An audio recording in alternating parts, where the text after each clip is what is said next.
Hey y'all, so today we are going to focus on um, your personal Facebook profile. So there are some things that you can do to make your Facebook profile a little more attractive to people, and what we're going to do is start to work a little bit more on attraction marketing, expanding beyond what your immediate warm market is, building relationships with your Facebook friends, expanding beyond what you already have, so on and so forth. But this is the first step, and it is cleaning up your Facebook profile. You may not agree with everything. I just know what seems to work for me. So here is what I'm going to tell you to do, and I'm actually going to walk you through it and tell you why I do it. So let me do a screen share, and let me go back to my personal profile. And let me just make this a little bit bigger so that you can all see. Okay, so let me go to my Facebook profile. First and foremost, when you guys are working on your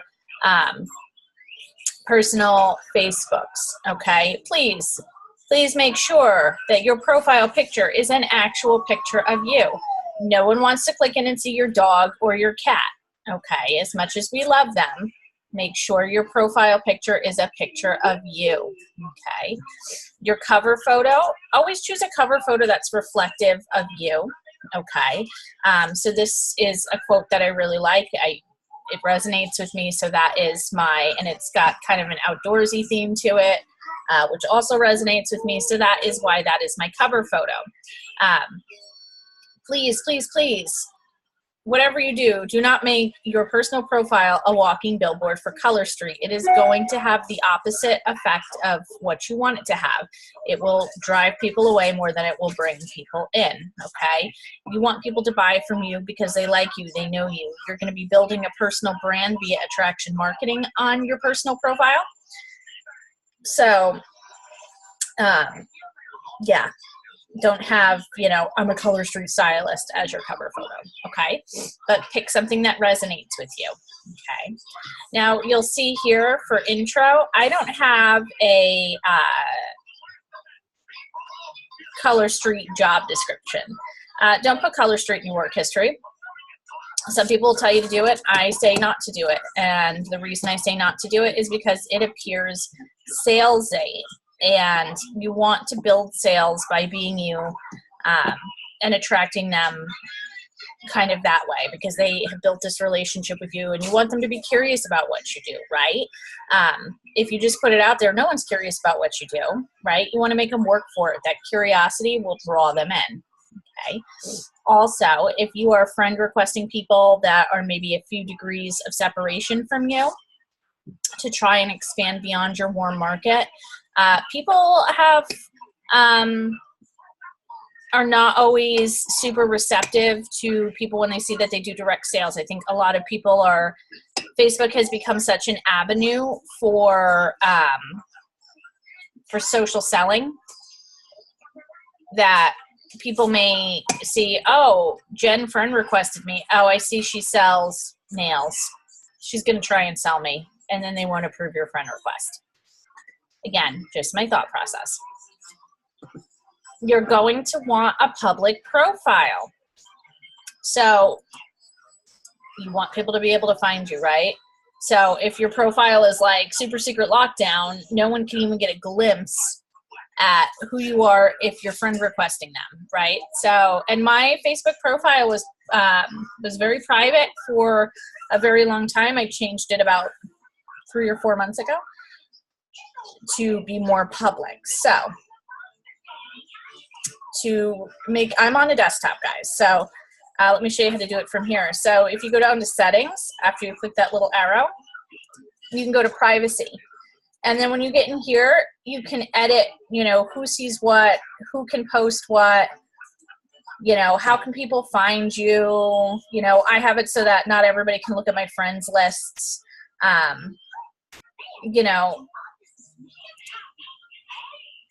I don't want anyone to see that phone number.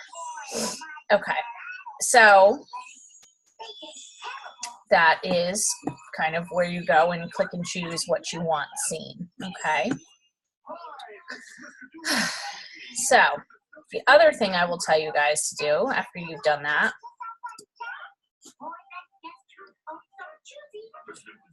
is to pare down your friends list, right? Facebook now limits how many friends we can have. So once you exceed, I think it's like 1,000, okay? Once you exceed a certain level, I really think it's 1,000, you can't accept new friend requests. People can only choose to follow you, okay, which is fine too. I would rather people follow me than friends request me if there's somebody I don't know, but either way. So if you click on your friends here, you can actually go through. I go through probably every couple of months and just pare down people who I don't speak to, haven't spoken to in like 20 years, you know, the people who friend request you and then just to be nosy and then you never speak to them ever again, okay? So let me see if I can, I also look for dead profiles. People deactivate their Facebooks, so on and so forth. So let me see if I can find one. Basically what you'll find when that happens is instead of them having like a Facebook photo here, it just kind of grayed out.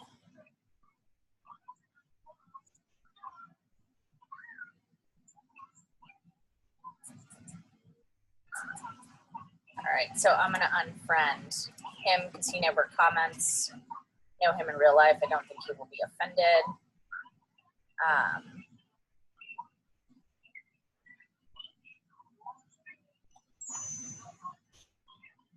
So that's kind of how I work it. I just go through. Okay, you guys get the general gist. So like this person I haven't spoken to since high school. So we'll just unfriend you. They'll never get a notice that you unfriended them. I didn't mean to unfriend this person. Okay. So that's kind of how I do it. Again, I'll look for those grayed out names that aren't really profiles anymore, or they're deactivated, and I'll just get rid of them, okay? The next component of this, and probably one of the more important components, is going through and taking a look at your timeline. This will help you get a really, really good idea for the content you're posting, what people respond to. It'll help you kind of tailor your content. So it's kind of a double whammy here, okay? So you're gonna go through and you want people when they land on your public profile to look through and be like, bam, she's awesome, right? Okay, so how do you figure out the posts that people like, what they wanna see, so on and so forth? So the general rule that I follow is if it has less than 5 likes or comments, I'm gonna hide it from my timeline. Do not delete. Facebook apparently does not like when you delete your posts, but if you hide them from the timeline, it's okay. So I go through and I would say if you're doing this for the first time, go back a month or two, okay? And I'll look at what people have reacted to. So you'll see I have 29 whatever likes and a comment, right?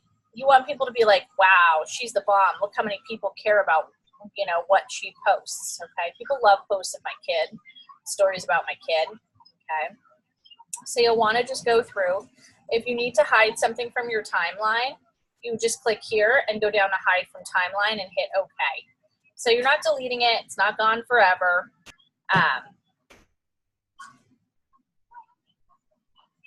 But it's not something that people will see when they log in, right?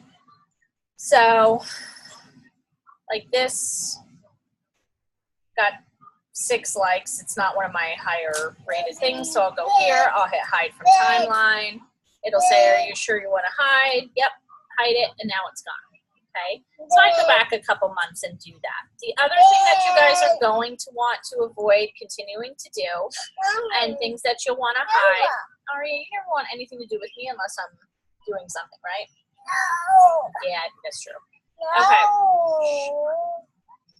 So you're going to want to go in and you're going to want to get rid of hide shared links. What do I mean? So let's say you really like this post and you hit share and you share it to your timeline. Or, you know, people love to share videos, right? You're going to want to have as much original content directly from you on your Facebook profile as humanly possible.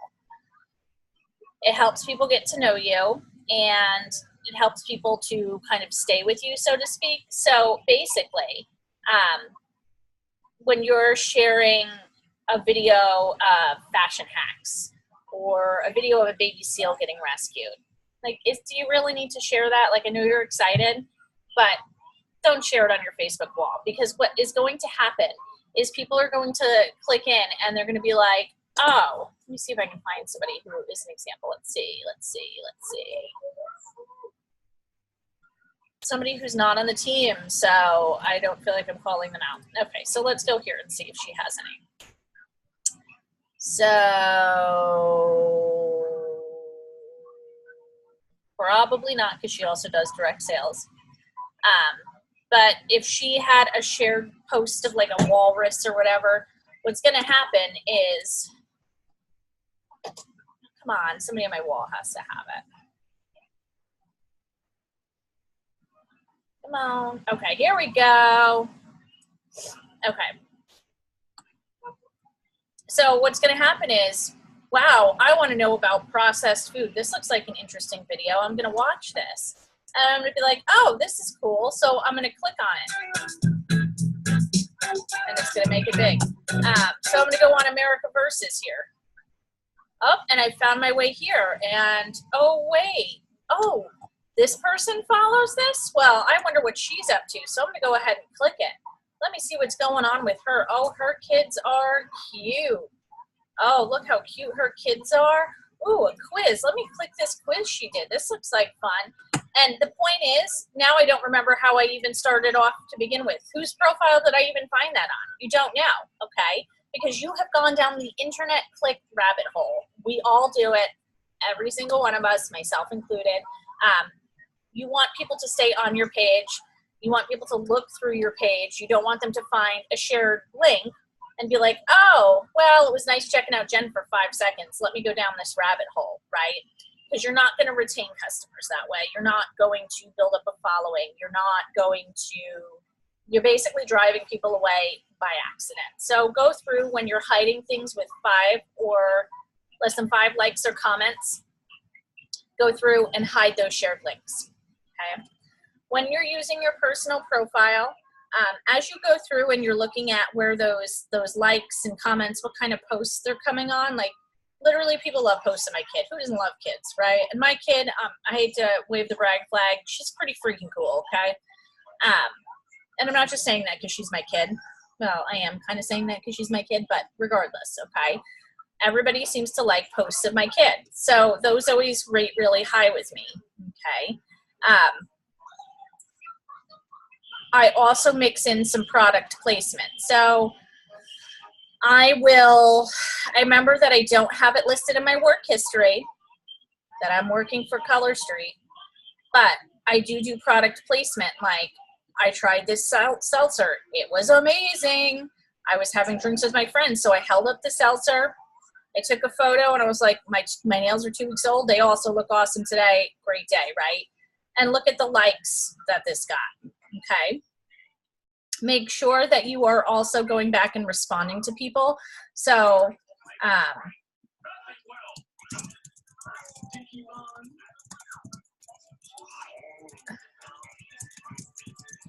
but the other flavors were amazing. Okay. Make sure you go back and respond to people too. If people take the time to comment on your posts, respond back. It creates engagement and makes your posts more visible in other people's news feeds, because Facebook recognizes it as content that that people want to see, right? So as you're posting, find what people like. Subtle product placement photos are amazing, okay? Or I'll throw up like, hey, I get to take a nap, stay with my bug. This is why I love working for myself. right? Get people curious, and there'll be a photo of like me and Ari napping or whatever. But you have to, it's kind of a subtle product placement, and it makes people curious. Well, what are you doing? So on and so forth. So that's that. Other thing you're going to want to do is every time I post to Facebook, if it's like a cool quote or a funny video of my kid or whatever, I always post it to stories. Utilize your Facebook stories, okay? Why do you want to utilize stories? Because what happens when you utilize stories is, see up here, add to your story, it'll show my story, right? So I can always add to my story from a desktop by clicking add, and I can type whatever I want, and I can also post it to the news feed at the same time, right? But every time you add to your story, people get a notification that like, hey, Jen added to her story, right? And then it shows up like this. And I usually just, everything I post, I pretty much, for the most part at this point, put up in my story, right? So this is my story for right now, and these stay up for 24 hours. That's my kid saying we're going to TARGET. I don't want to say it because otherwise she'll start nagging me to go again. But utilize those stories. Make sure you guys go live in your personal profiles too. Don't be afraid to go live in your personal profile. And I am not even talking about going on to do a live application, which you should do. You should share that on your personal profile, right? But go live to talk about something that's important to you. I go live once every few weeks, and I just talk about something that's on my mind. And I ask people to like it, to share it, and that's going to be part of our challenge that's coming up too. So pretty much going through and